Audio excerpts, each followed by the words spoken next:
Welcome to the CEO.com show. My name is Clint Betts. Today's guest is phenomenal. Her name is Renee Ryan. She's the CEO of Cala Health. She's had an incredible career as an investment banker and a leader in all sorts of different capacities in healthcare companies, particularly with Johnson and Johnson, which we get into a little bit. I want to tell you a little bit about Calla Health. Calla Health is a bioelectronic medicine company transforming the standard of care for chronic disease. The company's wearable neuromodulation therapies. All right, so I screwed up. Wearable and neuromodulation therapies was way harder. So the company's wearable neuromodulation therapies merge innovations in neuroscience and technology to deliver individualized peripheral nerve stimulation. Holy crap, that is hard to say, but it's incredible. You can see why it's so hard and why Renee's such a great leader of Calla Health, because she's able to say those words most likely and also understand what they mean. The first indication for Calla Health's wearable therapy is essential tremor, a disease experienced by more than 7 million people and characterized by severe hand tremors. New therapies are under development in neurology, cardiology, and psychiatry. The company is headquartered in the Bay Area, backed by leading investors. This conversation was great. Really enjoyed getting to know Renee. I know that you will too. And now, let's podcast.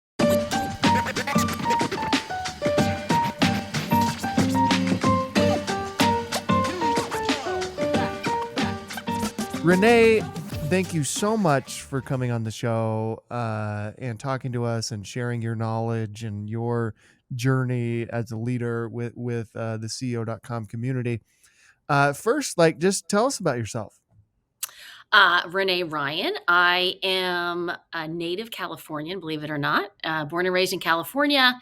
Actually got educated on the East Coast, undergrad studied economics and landed in healthcare as my first job undergrad. And I say that was the moment that the healthcare bug bit me, and I stayed in the healthcare industry my whole career. What is it about healthcare that drew you in? Well, early on, so I went to college very young. I was 16 when I went to college.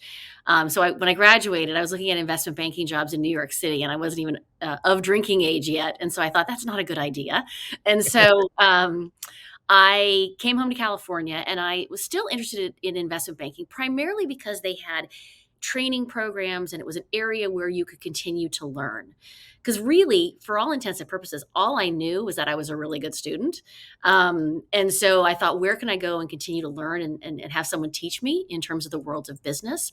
And so consulting and investment banking were kind of those two areas. And so I landed at a small boutique investment bank in San Francisco where they did healthcare and technology.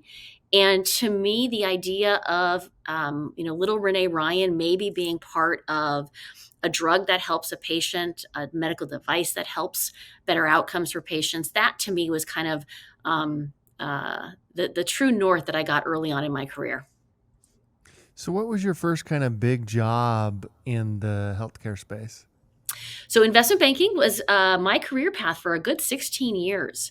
Oh, And I see. I see what you're saying. Yeah. So you were investing in these companies and in these ideas. Oh, that's fascinating. Well, yeah. So I was, as an investment banker, I was doing deals. So I was kind of a deal Yeah. person. I was doing M&A and IPOs. And the first initial public offering was a company that had developed the first implantable cardiac defibrillator. So when a patient would go into tachycardia, which is a very rapid heartbeat, it would interrupt that and bring them back into a normal rhythm. And this is kind of a full circle story going to the end of my arc of my career. I actually sit on the board of a company where that CEO is now the chairman of the board. And it's another neuromodulation company. It's implantable as well. It's unlike what we'll talk about Calla, but kind of a very small world that I started my career way back when in my early 20s, and now sitting on a board with the CEO of that company that I took public. What led you to Calla? So Calla is a really unique company and a really unique technology. I actually was the first investor at Calla. So in between investment banking and here at Calla, I was at Johnson and Johnson in their ventures group. So JJDC, which is the venture arm of Johnson and Johnson, the world's largest healthcare company, had investments of over $2 billion across consumer medical devices and pharmaceuticals. And I met the founder of Cala at Stanford. She was a fellow in their biodesign program and had developed this wearable neuromodulation watch type technology that could still the hand tremors in patients with Parkinson's or essential tremors. And again, I've known of things that were implanted, deep brain stimulation are implanted in your brain with probes into the thalamus to treat conditions like essential tremor, and was blown away by the ability to do that in a wearable form factor. And so when the company got to a stage where they had clinical studies, they had a lot of data that they could support a commercialization effort, I raised my hand. I was on the board. I'd been on the board since day one. And I raised my hand and I said, listen, I believe that this technology needs to be commercialized in a different way. And so why not give me a shot? And the board said, well, there's no one who knows the technology better than you since you've been here since the beginning. Let's see. And so that was 4 years ago. And here I am. How long does it normally take? I'm super fascinated with the healthcare space because it's not like a software company, right? You put it out there, you have people try, like there's all these trials, there's all these regulations around it and things like that. Yeah. Like, what's a typical time frame for building a company like Cala Health? So typically, on the more surgical and implanted side of things, it could take 7 to 8 years before you get a approval, right? You've got to do your initial pilot studies, and you go into your more pivotal type stages, and you have to lock in your design really, really early.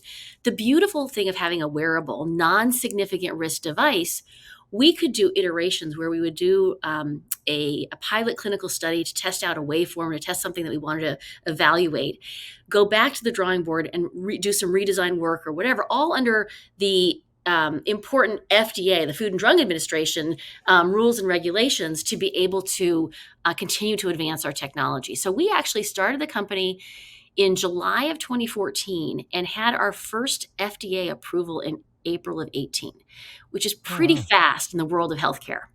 And even drugs take Yeah. even longer. Drugs are like, 15 years of a journey oftentimes. Yeah, that does seem fast. That's incredible. And you're also like over the past 4 years as being the CEO, you were right in the middle of the pandemic and when healthcare became like political, which is probably pretty crazy. So how has that affected things?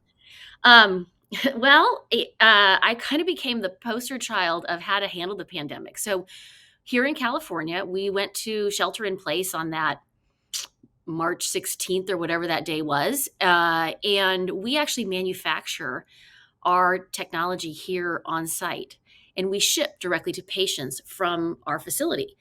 And so we sheltered in place for the couple weeks that we had to, but then we had to figure out how to run our business. And so very quickly we adopted masking policies. We adopted, gloves and 6 feet separation, and we had to bring everybody back in. And so we did it in shifts where we had, manufacturing teams that would, sit at their benches, but 6 to 10 feet apart, and then they would sort of end their day a little bit early, and then the quality team would come in and do all the inspections, and then the shipping where folks were in a separate room so they could just ship out and get things off to FedEx. And so, believe it or not, we did really well during the pandemic. We actually had really nice growth in the business. We were able to our target physician that we work with is a neurologist, and neurologists are very comfortable using telemedicine to prescribe. And so we taught them how to size the wrist, right? Because we have a small, medium, and large band, using Zoom video or whatever telemedicine platform they were using. And we actually had great growth through all of COVID. So we did well. Oh wow, that's incredible. And where have you landed? Like, a big debate in the overall business and tech, and maybe even like the healthcare community as well, is like work from home, remote versus in person versus hybrid. What have you learned in this process? Because, like you said, like you're manufacturing things on site, so I imagine a chunk of your employees have to be on site if that's true, right? Yeah. So Clint, it's funny. I always said I don't want to be that CEO when you'd have all the big tech companies mandating people be in the office, 3 days a week or whatever. So what we've kind of settled on is we naturally have a pretty significant remote workforce because we support patients directly. So while a physician writes the prescription, we actually onboard the patient and train them how to use our device with our customer care team. So we also support filing their insurance claims. So we hired people all over the US. They all work from home. They're my customer care team. They're phenomenal. My sales reps are now up to 13 reps all over the country. And so we've really never had to mandate people be in the office. People really enjoy being in the office. They like being around one another. So all we've said is work where you can be most successful. And so people do come in the office a lot. Obviously, my manufacturing teams and quality teams need to be in to inspect hardware. But other than that, we allow the rest of the team to be a little more flexible. One thing that I'm sure is super satisfying, again, like the difference between selling software or, that type of a business versus healthcare is like, if you get this right, it's life changing. So I don't want to like, not, double click a little bit on the device itself, the response it's gotten from patients and your customers and the lives that it's changed. Could you give us a little bit more detail on like, how it's going and how people are reacting to it? Yeah, it is life changing, and we have an amazing team who supports our patients on the phone or even in person. And we get all the stories. I mean, I have a stack of mail on my desk here of patients who have written to me personally to say thank you for restoring their ability to do activities of daily living. These are patients who have severe hand tremors. They've often lost the ability to feed themselves and dress themselves. And so, just to give them the pride of going to a restaurant and not making a mess, it may seem trivial. It's really life affirming for them, and they retain their dignity. So. We have thousands of patients that are currently using our device. We have some beautiful long term data that we're about to publish that shows even out after 2+ years, patients are still using our device 4 to 5 to 6 times a week. Oh So I wow. I don't know about you, but remember when all the colored Fitbits were out and everyone gave a Fitbit for a Mm-hmm. gift? It was like a perfect price point.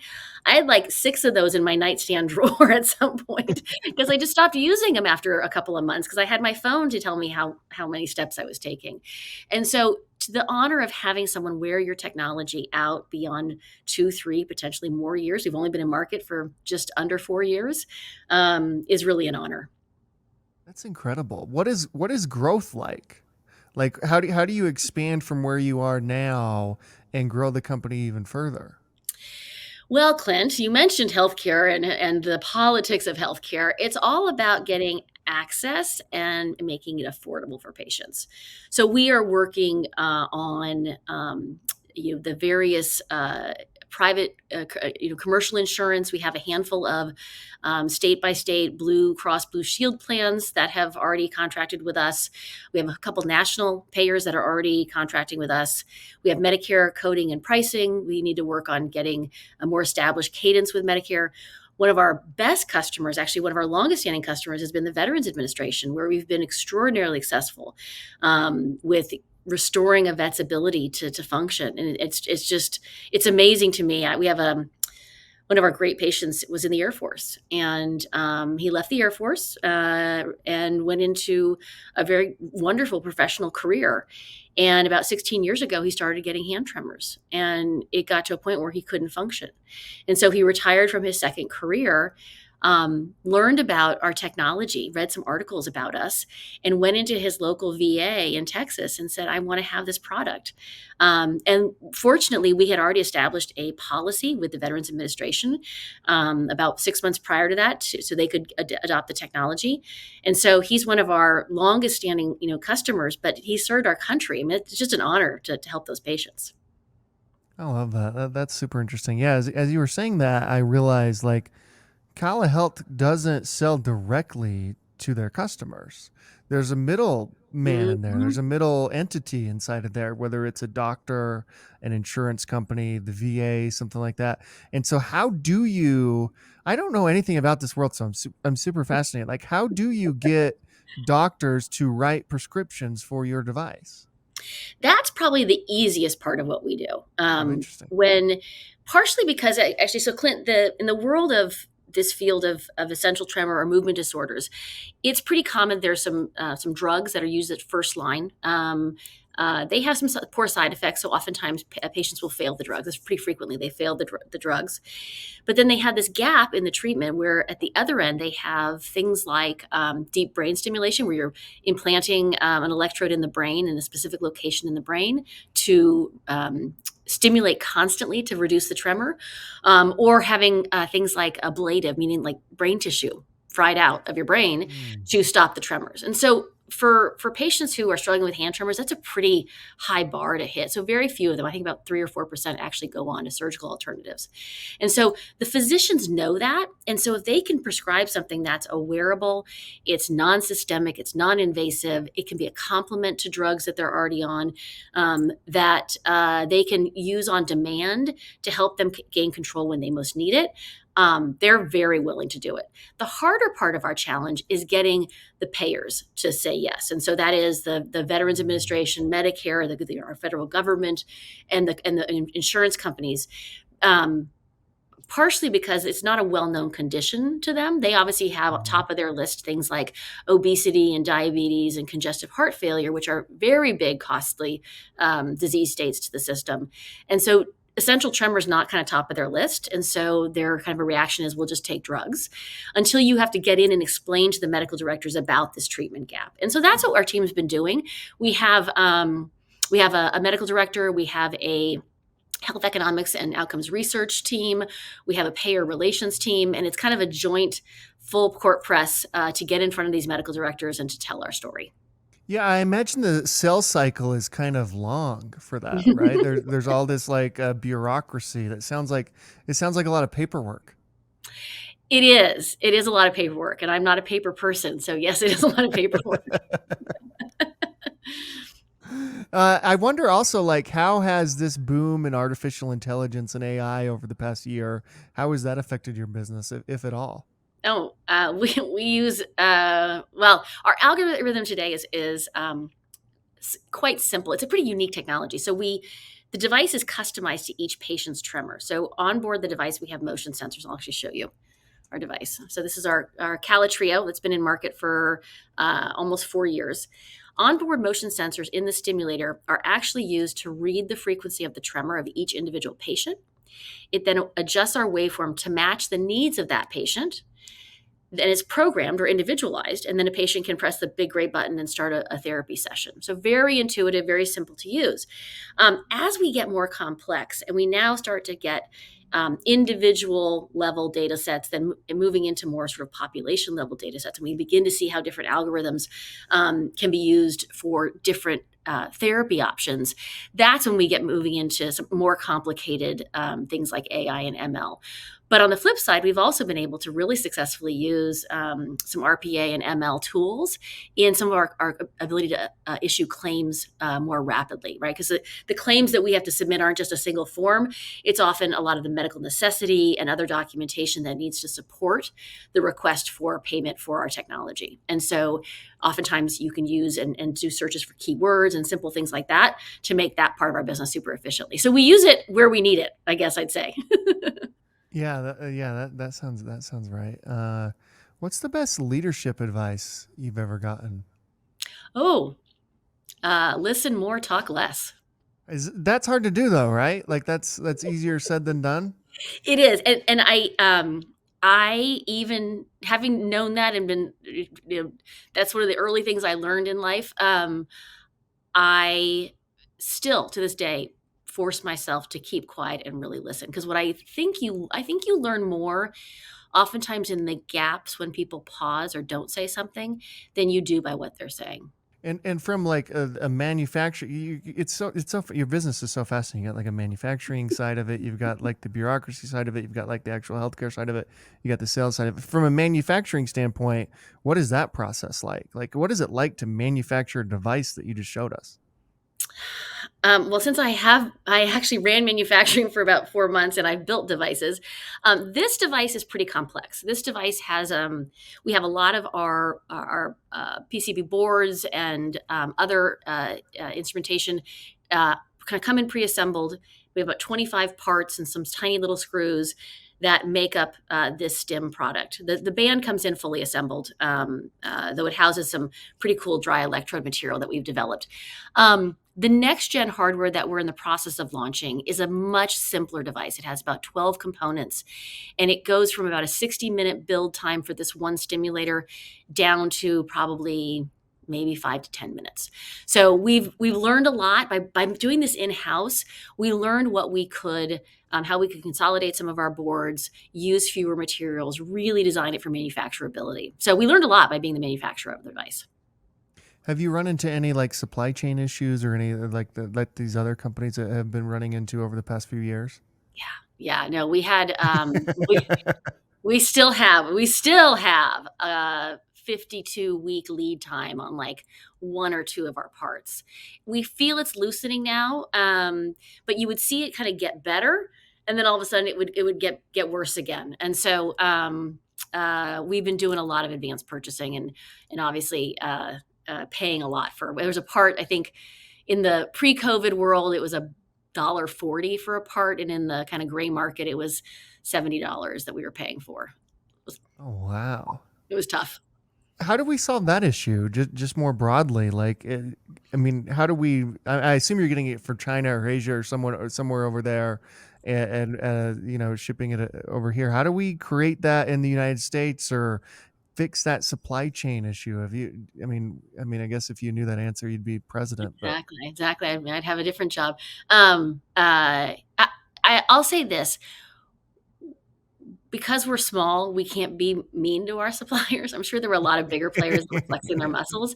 And so we have always been very workable, and very appreciative for, we had a couple suppliers that just stepped up and bought stuff on our behalf.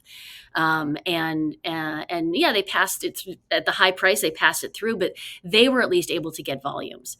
And so when you have the sort of everybody helping each other out, to kind of get through these supply chain issues, it's been nice to work with some of our vendors. what do you think the future of healthcare is? I mean, with this AI, like it sounds like we're going to have like AI surgeries and like all these various things. Like, what does the next 10 years look like? Next 10 years. Well, so just a quick note. When I was at J&J in their ventures group, one of the companies that I helped start, which was some technology that J&J had been funding with an outside third party, we decided to stand it up as a standalone company. And it was a robotics company called Verb Surgical that was partnered between J&J's Ethicon surgical business and Verily and Google. And so it in my mind, that whole area of surgical robotics or AI surgeries, um, I I think the future of the operating theater is going to be so data rich, and it's going to be so improved going forward that I'm super excited. That was my vision for doing that, was the ability to take an incredibly data rich environment and then use that data to make things better and optimize patient care and patient outcomes. So I'm excited by the future of sort of all these technologies. I'm not afraid of them. I also think the wave of interest in primary care, we have to get after some of our massive health issues. Obviously, all the weight loss drugs are in all the news reports these days. Obesity is a very real global problem, and associated with it is type 2 diabetes. I think there's just so much we can do in a preventative way before things happen that makes more sense than all of this downstream care that we spend so much money on. And what is the future of Calla Health? Where do you see the company? I'm so excited by our future. So, when you think about our stimulation platform, We have, in working with some of our partners, we've also in-licensed some additional applications. So we've done work in the neurology field. Both we have now approval for essential tremor, and we've expanded into Parkinsonian tremor, which is very exciting for us. We also have done some work in the migraine area, along with some of the inflammation targets. And so we actually have a median nerve, that's the platform I just showed you, a wrist-based technology. And we also have an ear-based vagal nerve stimulation technology for inflammation targets. And so the future in my mind is a software enabled one, because the same kind of, I'll call it our puck, which is our stim puck, the same Mhm. stim technology is used whether you're at the ear or at the wrist. And so we have a nice ability to leverage that stim hardware and then use different sensing modalities to have inputs into the therapy, the neuromodulation waveforms, to deliver care in different disease states. So if you think about that future, that's kind of all software. Back to that software Yeah, analogy you made. that's incredible. How have you funded the business so far? The business has been funded by venture capital, and so as I mentioned, I was the first investor from J&J. So J&J and Lux Capital, fantastic investors, did the Series A for the company. We've uniquely raised money from several large strategics, and so we have Google GV and GSK, a pharmaceutical company out of the UK, and some health system partners that have also been investors in the company, alongside wonderful, more traditional financial venture capitalists as well. That's fascinating. Last question. And again, thank you so much for coming on and sharing your wisdom and your journey and everything you're working on, and the life changing product that you've put into market. That's So absolutely incredible. we're honored. We end every interview with the same question. At CEO.com, we believe the chances that we take are as equivalent as the chances that we give. And I wonder who gave you a chance in your career, if there's somebody that stands out when you think of, like, I was, because obviously you've taken a lot of chances in your career, but who gave you a chance that's led to where you are today? Oh, I have a lot of people to thank on my journey. I'm going to say my first boss, which was a woman named Nancy Kroll, at the small boutique investment bank in San Francisco. Nancy was both a wonderful human being, but also a wonderful, uh, talented healthcare investment banker. And I was the low man on the totem pole. I was the analyst that was supposed to, make the books and build the model and do the spreadsheets and kind of stay in my cube and learn the business in that way. And I am a little bit of an extrovert, and I like being around people, and I love to learn, and I learn more by seeing and doing. And so I asked her, I said, I know I'm supposed to stay behind and work on the model and stay in my cube, but will you let me join you at company meetings where it makes sense? And she said yes. And I think the fact that I so boldly asked, and maybe because we were both female, she gave me a shot. So I got to see um, what a business like investment banking really is. And it is an apprenticeship business. You can't learn it by reading a textbook. And so the ability to see more required me to work more too. I would go back to the office and work all night.